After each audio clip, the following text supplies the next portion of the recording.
Welcome back to another episode of the Broncos Avenue Podcast. I'm your host, Amir, with my co-host, Jordan Mackey. And today's guest, we have 7-year NFL vet, Super Bowl 50 champion, cornerback for the Denver Broncos from 2013 to 2016. And he was a special teams captain for the team as well. Ladies and gentlemen, the one and only, you guys all know who it is, Kayvon Webster. Hey, man, it's great to it is great to have you on the show, my brother. We've been talking for a minute. We were just talking before the show. I've been talking to you for about 4 years now. This is a long awaited episode. Obviously I just started the podcast last year, but it is great to have you on the show, man. Good to see that you're doing well.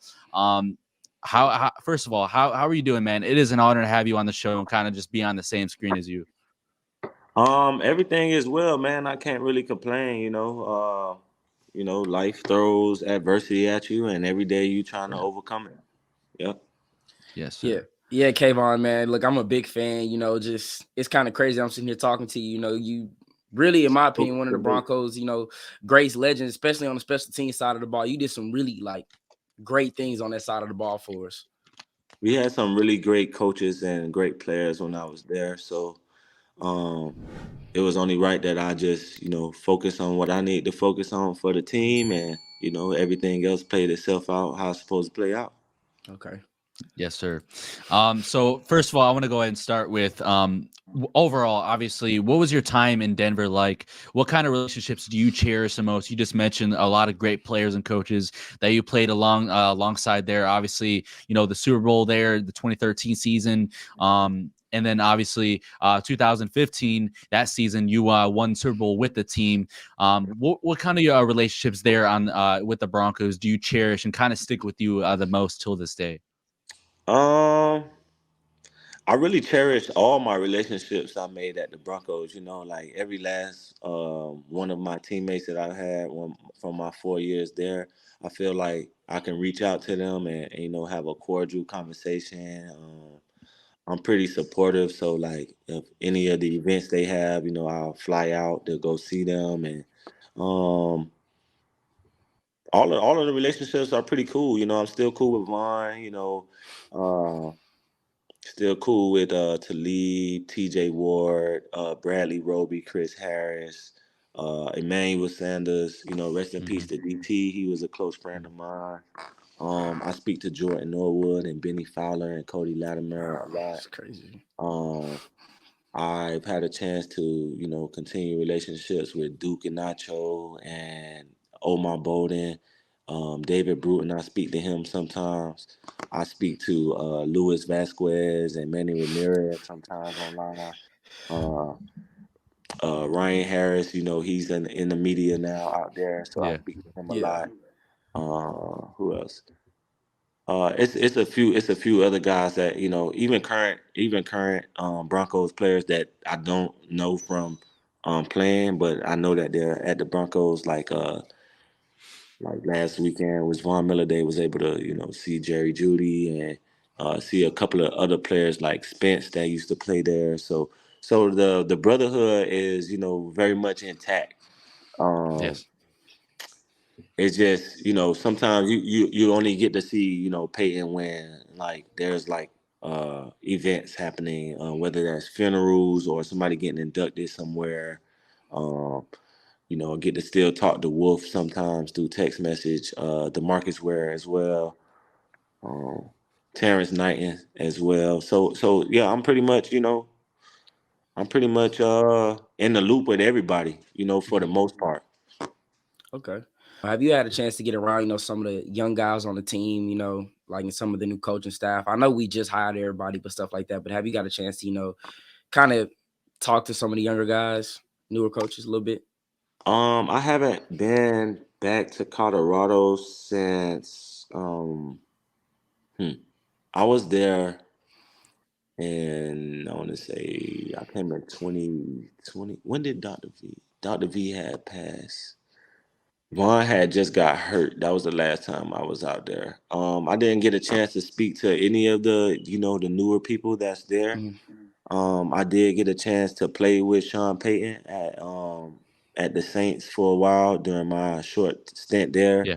Um, that was a cool thing to do. Learning learning the new coaching style, and what he's expecting out of the players. Um, but for the most part, no, I haven't really been able to reach back out to the new players and talk to them about what it means to wear the orange and blue. Okay. That's Yeah. one thing. So I want to go a little bit back to that 2015 season. Just for you as an individual player, playing a very key impact on the special teams. I know Jordan mentioned it. You're kind of one of those special teams greats in Broncos history, and also making a contribution in the secondary. What was kind of that impact? On your life and just winning a Super Bowl all in general. Because as a kid, playing football, that's your dream growing up. That's all you want to do is be able to carry that Lombardi trophy, celebrate with your teammates, and win the biggest championship in the world, arguably.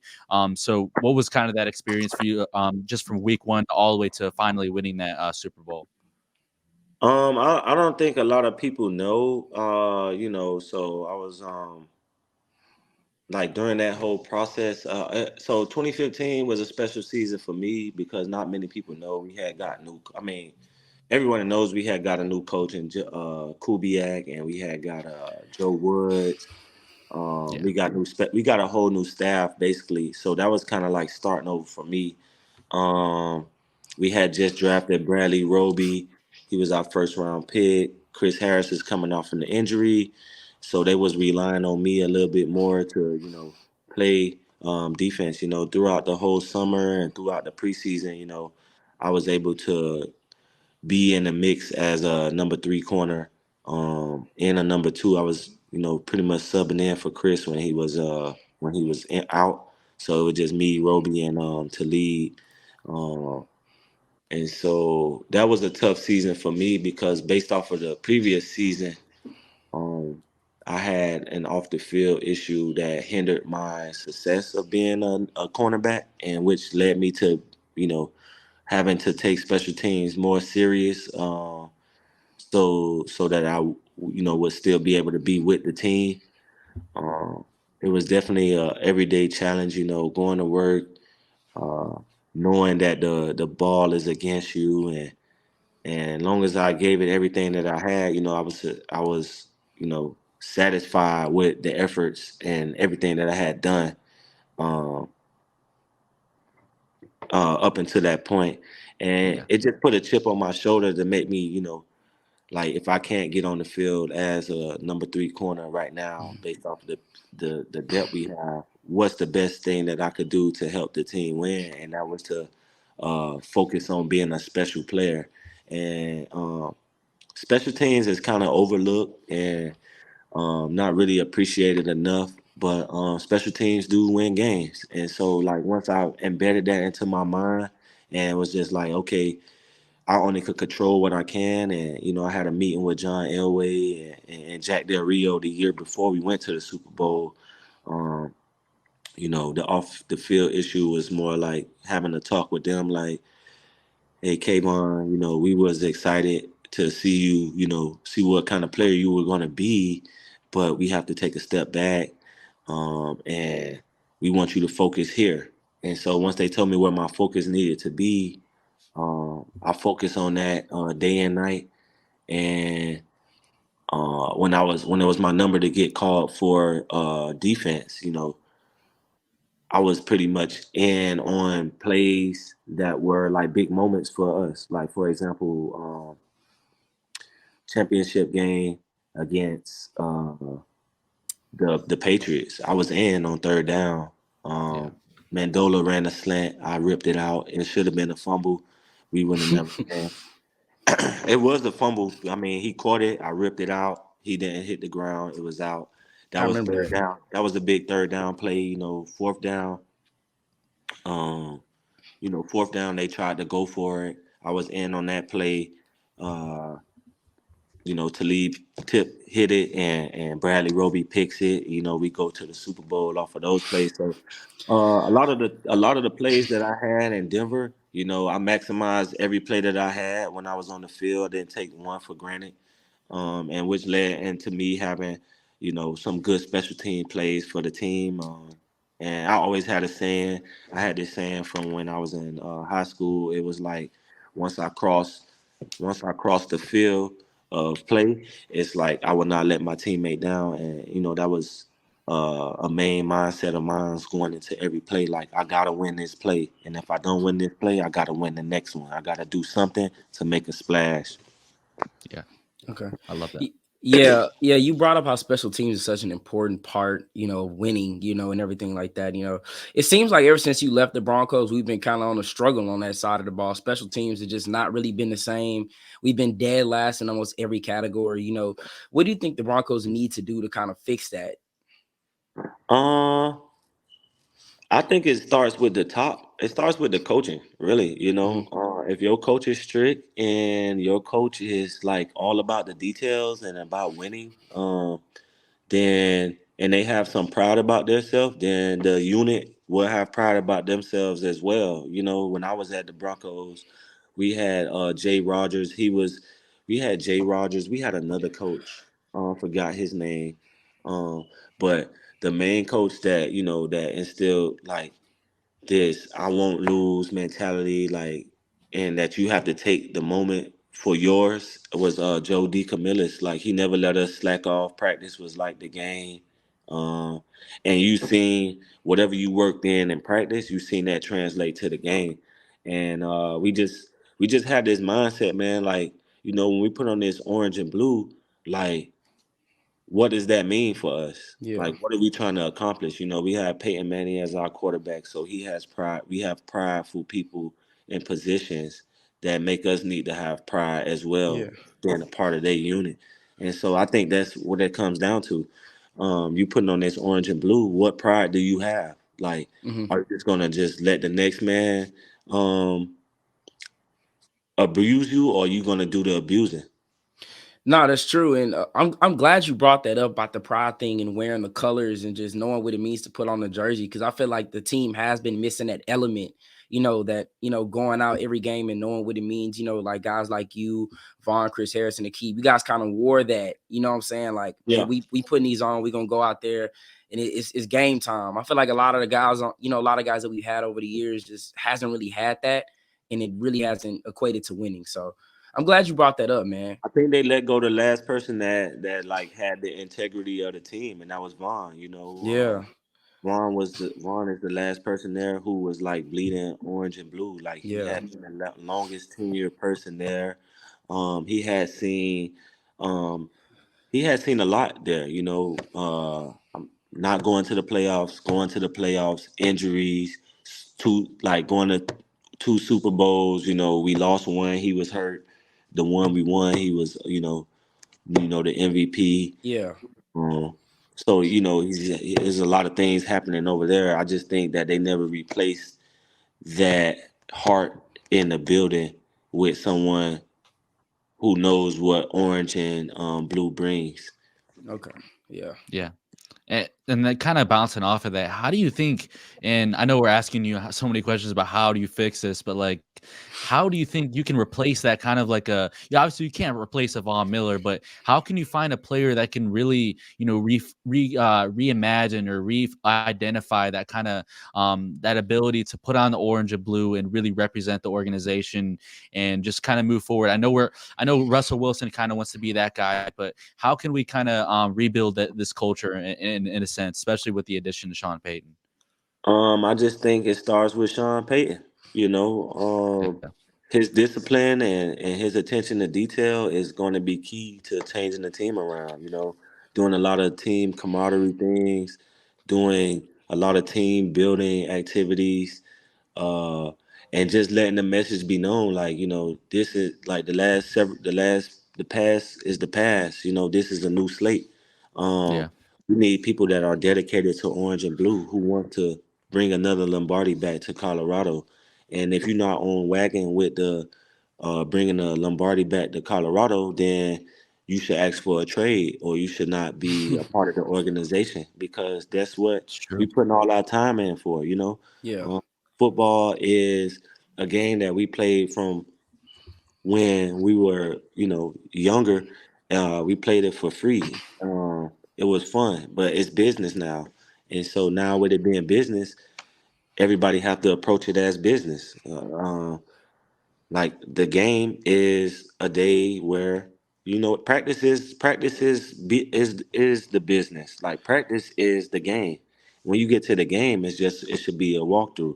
And I think once they get back to those mentalities of making practice be, practice for me when I was at the Broncos was like a game.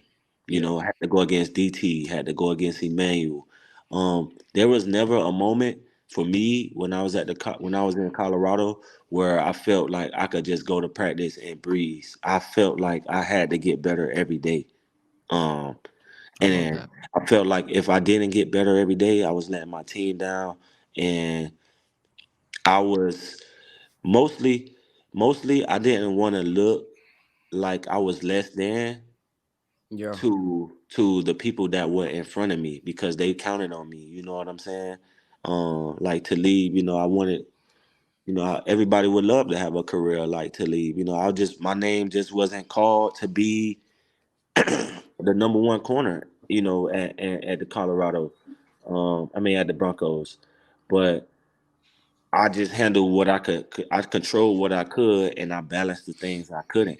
And that led me to having success. Okay. That's awesome. And so going a little bit off of, I know you mentioned staying on top of that 2015 season. You mentioned Demaryius Thomas. Obviously, Broncos country is really mourning the loss of Demaryius Thomas a few years ago, and then late last year, Ronnie Hillman. To those guys who you I believe have a really had a close relationship with. What was the kind of relationship and bond that you guys had during your tenure with the Broncos, whether it was on and off the field? Demaryius was my brother. I've really felt that. Like I felt everything when he died. I talked to him maybe like a month before that. Just because we've had several talks about like life after football, what we're going to be doing. I had jumped into the food game, and so he always used to check up on me, asking me about what I'm doing, and I was giving him information and saying like, hey, maybe this the next thing that we could do. If you're trying to do something, you know, um, the option is there for you to be a part of anything that I'm doing. You can be a part of.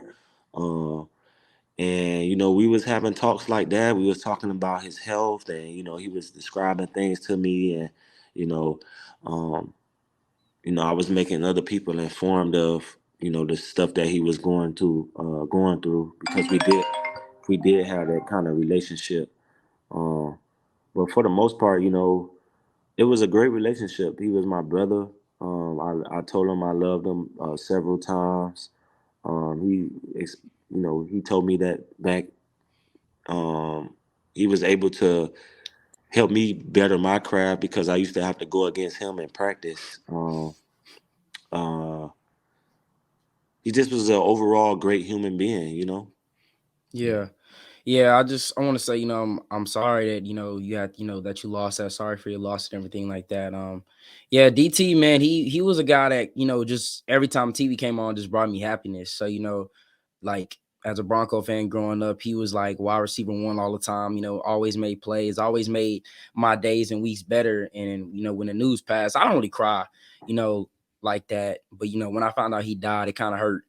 To see DT, a guy that you just watch, it definitely did Just hurt. always smiling, never Oh, like yeah, down, like no matter what yeah, situation, he got the most. He got the most going on, like that could make him like not be happy, but he always chose happiness, and so I was thankful to be around someone like DT, because regardless of like the adversity he was going through, he always chose to have a positive attitude coming into the building and hmm always putting the work first. yeah, and you always saw like what he did, especially like off the field, like giving back. Like him and Emmanuel Sanders would always give back to the kids and stuff like that. And it's just, and the crazy thing was that he had just retired, and all the videos that came out, he retired with the team and everything like that. It was very rough. I was just gonna ask about Ronnie Hillman. I actually read something like on the Denver Post from like years and years ago in 2014 after like a preseason game.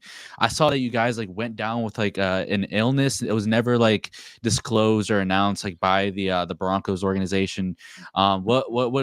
What can you say about like what happened there? Because I still don't even know what happened. And then just overall to cap it off, what was your guys' kind of relationship? Uh, so that situation is like kind of touchy. No problem. It's Yeah, been you don't years. even have. It's been years. It's like only like I want to say like only 10 people know about like what happened in that situation, and I think it was the best interest of the team for us not to disclose that information. Because it just was a lot that it was a lot that happened in that. I never like. It's funny because like when I call people that was involved in that, we all laugh about it now, but at the time it was a very serious matter that uh we had to keep that disclosed for several reasons. Still Yeah. to this day, I don't even know if we can like speak about it on like camera. Hmm. Um, and so like I just choose to stay away from it. Of But course. I think that 2014 situation that helped build a camaraderie of like brotherhood. Mm, Everybody was like supporting each other during that time. Um, we actually got closer. Like offense and defense actually got closer during that time, and so that's pretty much all I could really say on that situation. But as far as Ronnie Hillman, he was just like DT to me. It's very rare that you get to have um it's very rare that you see offensive guys hanging out with defensive players. And so my time there was a very rare time because we used to hang with DT, Emmanuel, CJ Anderson, um, Julius Thomas, uh, Emmanuel Sanders, Demaryius Thomas. Who else? We even had Benny hanging out with us a couple of times. Juwan hmm hmm Thompson, Ronnie Hillman, Omar Bolden. So all of us used to get together and go to Vaughn's house, um, and just bond. Talib, Chris, TJ, Darian Stewart, Roby. Uh, I want to say Shane Ray. It was basically like a big clubhouse for like the players. That's where we spent most of our time at, and believe it or not, we got closer over there. Uh, we got close over there. Like everybody was watching. Like we had days where we watched film together. We talked about it, uh, and then we talked about the game and how we going to attack the game. And even on days where we stayed at the hotel, we would always find our way back over there before going to the stadium and just getting pregame ready to go. Go to war. Okay. Yeah, that's actually crazy. I'm not gonna lie, but I'm not surprised by it, man. Once you get out of that, football type of environment, I'm pretty sure y'all had some crazy times. So, um, but going into the year we won the Super Bowl, it seems like I talk about this a lot, and I just kind of want to know the truth about it and just your take on this. Obviously, Peyton Manning. I always say he got hurt. A lot of people say he got benched. Um, can you like kind of go into like what really happened there? Like, like if Peyton Man, like, because a lot of people say Peyton Manning was just bad and he was washed, but I always say he played the way he kind of did early on in the season was because he was hurt. So I just kind of want your take on like that whole situation. Like, was Peyton Manning really hurt, or was he just, in your opinion, was just kind of taking like a little downfall? Peyton was hurt. There was a time where Peyton had two boots on. Like nobody really knew. It was like how you walking around with two boots. Like, um, I think they did. I think in that situation we did the best. We did the best thing we could do for Peyton. Mm-hmm. Um, letting Brock come in. We had enough confidence in Brock. He had practice against one of the best defenses. Like you know, had been practicing against them since preseason. So like he was more than ready, as y'all can see. He went out and he had a stellar like 5 or 6 games where it was just like magical, and then Yeah. Peyton came back in and was just like we never really missed a beat. But um, he was suffering through injuries. He had been taking a lot of hits. Uh, Feet was messed up. He still had that neck issue, so he still was getting that under wraps. And so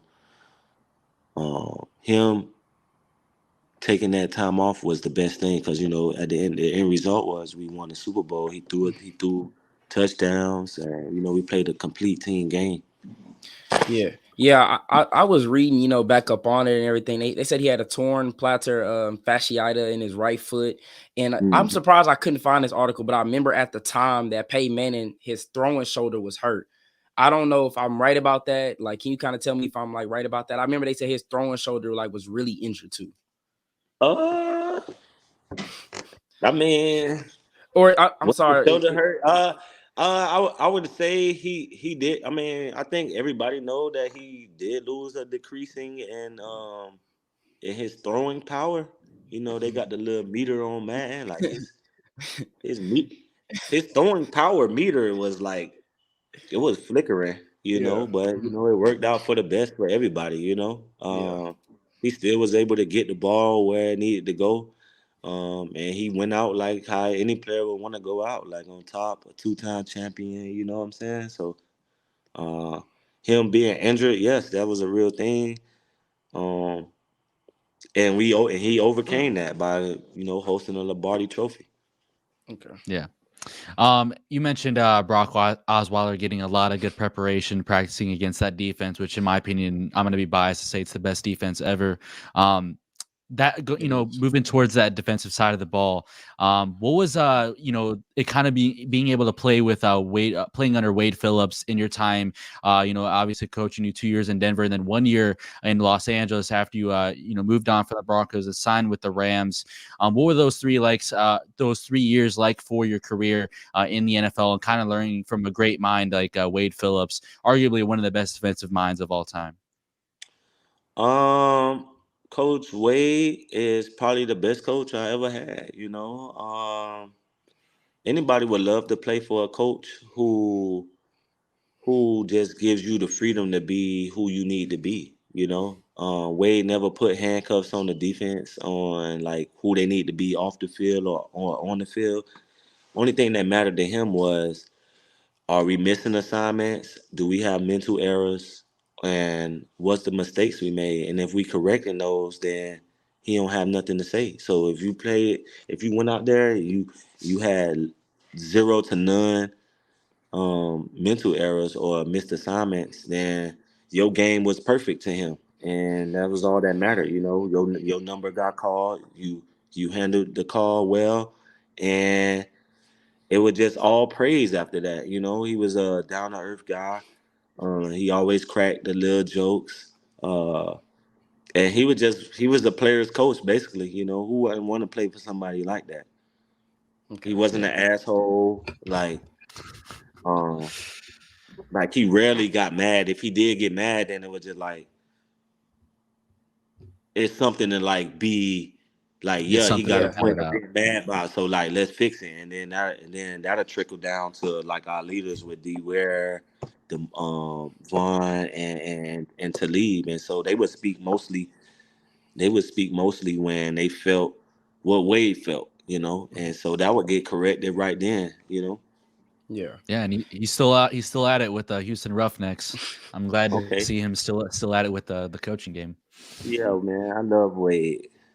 Yeah, man, Wade Phillips, I always loved what he brought, like, like to the team, like in locker room and everything like that. But I also loved that he played man. It didn't matter. He was gonna line up talent against talent, and it just always went our way. That's the one thing I did love about Wade Phillips that I feel like the Broncos should try to get back to, especially with all the talent we have on defense now. Like, it's just crazy that we don't do it, that we stay in the zone. But yeah, The thing with Wade is, yeah, you would like I can't. There's nothing bad you could really say about Wade. It's like if you got the talent, like Wade knows what talent you have, and he does his best to maximize your talent. So, like with the Broncos, we had a lot of man-to-man corners. Like we had some corners that did well in zone, but man-to-man was our thing. We practiced that every single day, like read step, kick step. Like that was our like. If you didn't do that technique, then like you was in the doghouse and you were not gonna get on the field. Like so, Yeah. I mean, so it's it's basically just like you gotta do what the coach tell you to do. You gotta do like some players get away with like it's certain stuff that I could do. It's certain stuff that I couldn't do that Talib could do. But guess what? That's Talib. He went to the Pro Bowl. It's like it's tiers. It's tiers in the NFL. No matter how good you think you are, or like it's tiers. And so like once you recognize that there are tiers, and you can work your way to those tiers. And so I always was a person that recognized like who I am, where I stand at, and where I need to be, and where I want to be. And so when I went through all those checklists, it was just like, okay, I know who I am, I know where I want to be, I know what I need to do too. And now the question is like, how do I do it? How do I get all these things? And that's why you got Wade Phillips, you got Aqib Talib, you got Chris Harris. I was able to even play with Quentin Jammer, Tony Carter, Dominique Rogers-Camardi. Who else? Michael Huff. Champ. Champ Bailey. Mike Adams. Who else? We had a lot of corners when I was there. So Okay. Yeah, I kind of want to go into 2013. That was obviously my favorite year of football. Broncos were, insane. Just and I'm gonna just say that year, a lot of people do forget. People just look at the score, but a lot of people forget that we were like seriously injured going into that Super Bowl. I don't even know how we were like looking back on it. 12, we had 11, we had 10 starters out at the Super Bowl. That team. I ain't gonna lie. So if you got 10 starters out, like that's anybody going. Yeah. That game ain't gonna be like fair. Yeah. Like it ain't gonna be fair because for one, the chemistry not there. Like it's too late in the season to have 10 people gone to be working on the chemistry with whoever behind them. And so like that chemistry was off. Champ had missed 6 weeks with the Liz Frank.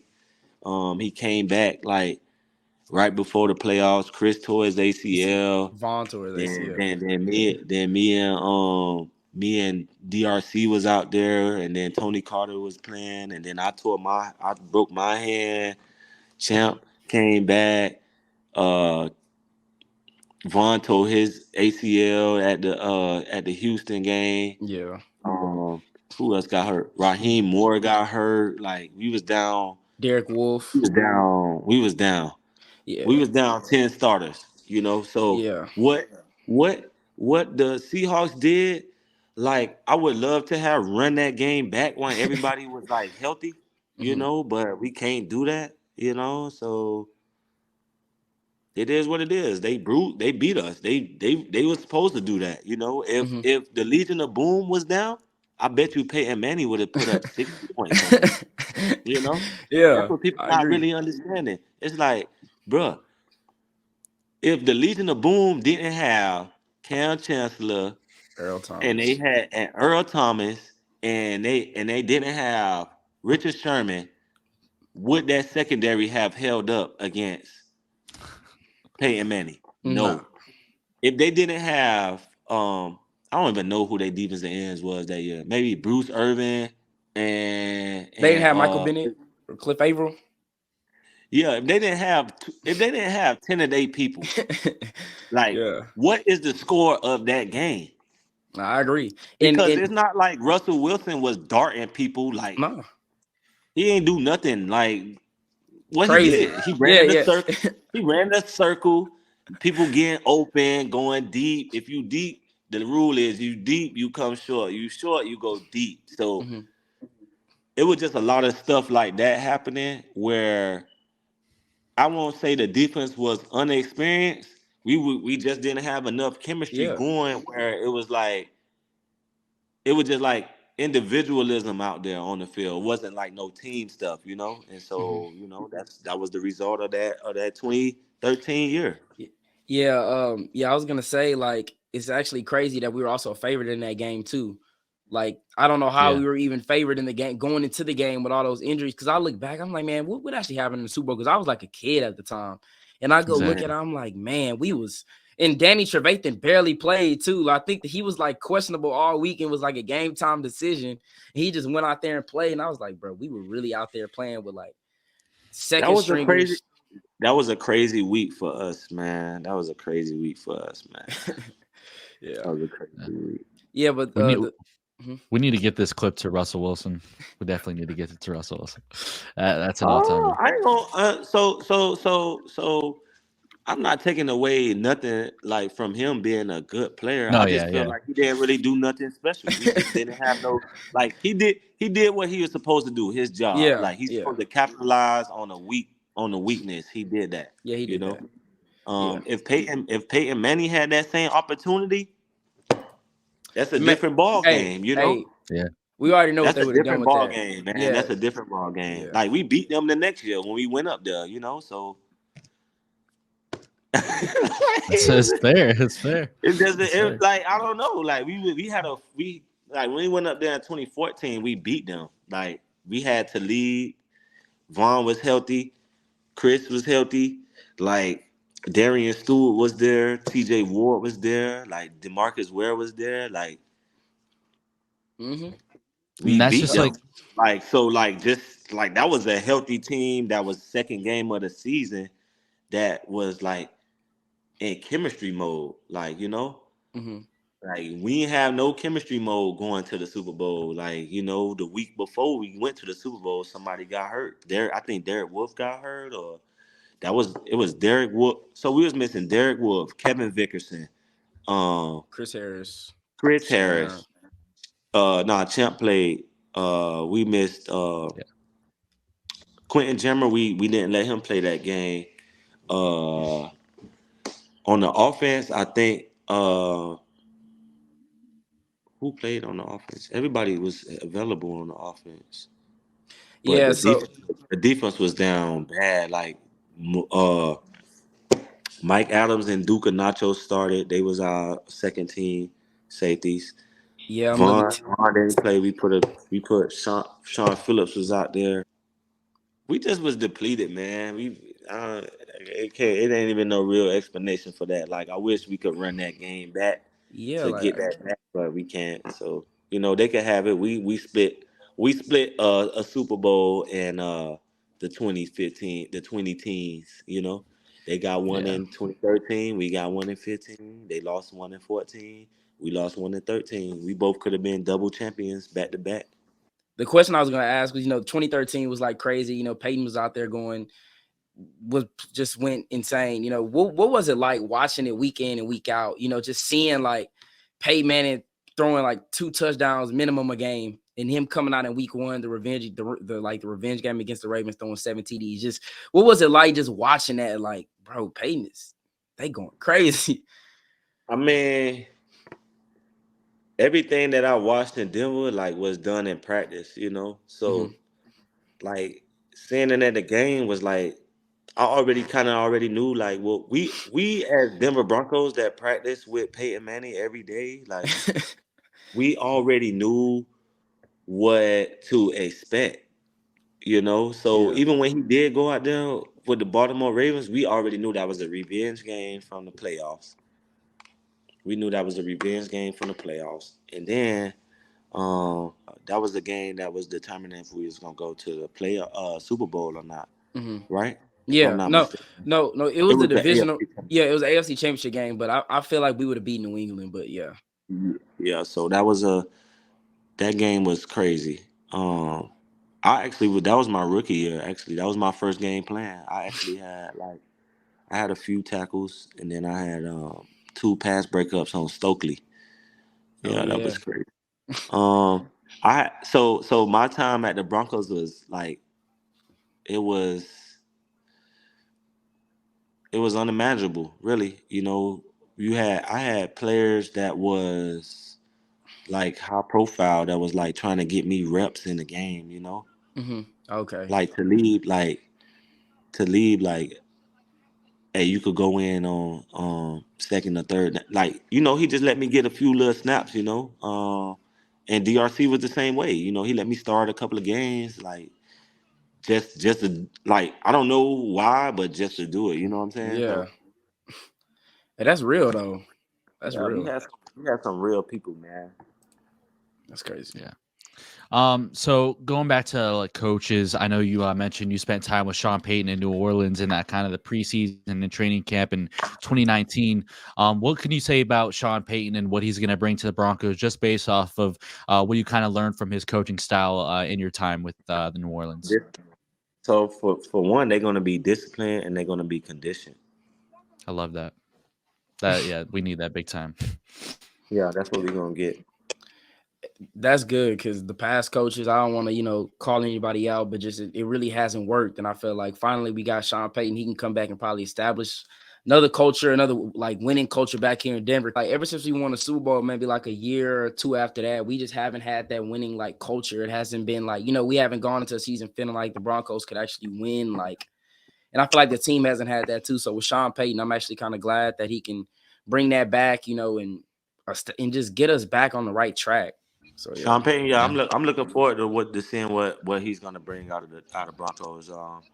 I definitely know that he's gonna bring discipline and conditioning back. So I feel like Okay. once you get disciplined, then you get everything else. Okay. Yeah, my last question, because I don't want to take too much of your time. What was it like in practice? I still think they're one of the most underrated wide receiver duos, I think, to ever lace them up. Emmanuel Sanders and Demaryius Thomas. How was it going against him like every single practice? Like I know it was just crazy. That was a game. It was like going to Sundays. Like it was no sweat. Like Yeah. and like like people ask me this all the time. They be like, "Who was the best receivers that you ever went against?" Like, Mhm. yeah. So for one, I trained with Antonio Brown for like 6 years. Mhm. That's my friend from when I was a freshman. He was a senior in high school. Like we go way back. So when I graduated college, he was in Pittsburgh, and I just used to take my off time, and I spent all my off time with AB. And so AB is the best receiver that like played the game from when I played like NFL. Like Yeah. Yeah. he the best receiver. Like He was ridiculous. he the best receiver. Next, Demaryius and Emmanuel is the next best two after AB.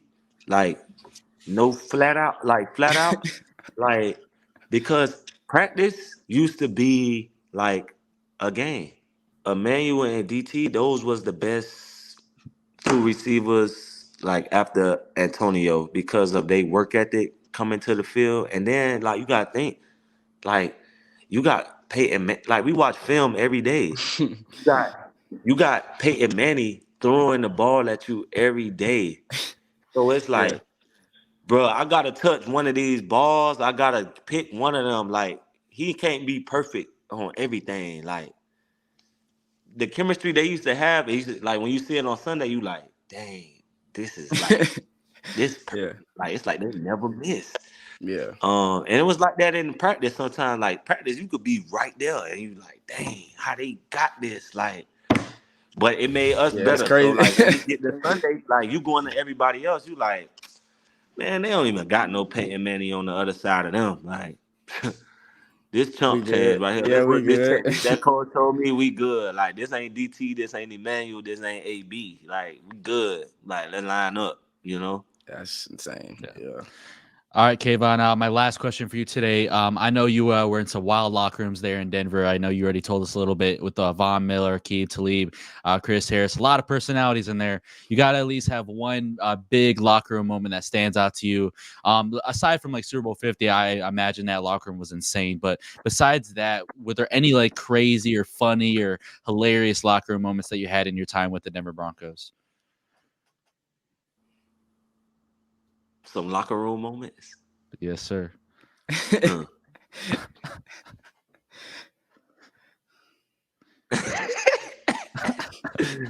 can't disclose some of that stuff, but let's see. So some of the fun times in the locker room is when you get rookies. You know, it's like rookie hazing and stuff like that. You know, they get haircuts, they got talent shows. I remember that. You got to make them go get like food and stuff for like the vets, and they got to set stuff up for the vets. That's probably one of the most memorable like locker room moments. Like every year, like that happens every year. There's like little things that happen, like, you know, either people like joking on each other that's like memorable, or like somebody buying gifts for the team, like, you know, buying gifts for the team, you know, that stuff is memorable. The other stuff, it's kind of like we gotta holler at y'all on camera about off camera, because some of that stuff be like it'd be crazy. It be wow, you be like, wow, that happened in there. Okay. You be like, damn, people don't even believe what happened in there. Like, but it's good. But it's good. Yeah. Kayvon, look, okay, I know I said that my last question, but I'll be feeling a type of way all for the rest of the day if I ain't ask you this. Can you please give us one like Peyton Manning's funny story? Like, I'm pretty sure Peyton Manning did something that was just like funny and that stood out to y'all. Y'all kind of clowned him a little bit for it.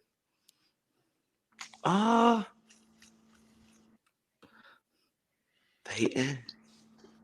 Oh, I got this funny video in my phone of Peyton. Right, we was this is so, it was so funny. Like, so I don't even think Peyton know this, but it was one day, it was me and Talib. We was in rehab. We had to go to rehab early, but Peyton was in there with us. But if I post this video of how Peyton was like on this, the little Oh yeah. what it's called, the elliptical. Oh my God, bro, we was dying laughing for like 2 days on how he was like using the elliptical. It was just crazy. It was crazy. I think some of the other memorable moments with Peyton would be like when we was going to the Super Bowl and he was just like, you know, interacting with defense more than he usually do. Like, you know, you start seeing some of the defense stuff on him. Like, you know, they dressed Peyton up with Cuban link chains and stuff with. Oh yeah, Like, I was about to say. Jury, you know, that was like, it was like funny, like seeing Peyton Manning with jury on, you know. Yeah, that was a crazy thing. Some other, I mean, like there's other moments with Peyton, but it's more like Peyton used to tell a lot of jokes. Like, he like a professional joke teller. Like, he professional at everything he do, really. So the jokes, they just be funny. There's nothing that's like memorable off the top of my head. it's good. I just know that like he does have his moments where it could be, you know, hilarious. Okay. Absolutely. Yeah, I'll never forget that clip of him in his locker with the chains on. That's an viral moment. Yeah, but Kayvon, thank you so much for hopping on today's show. I really appreciate it. It was a great conversation, just learning everything from the ins and outs of that Super Bowl run between 2013, 2015. It's great having you on the show, man. Glad to hear you're doing well.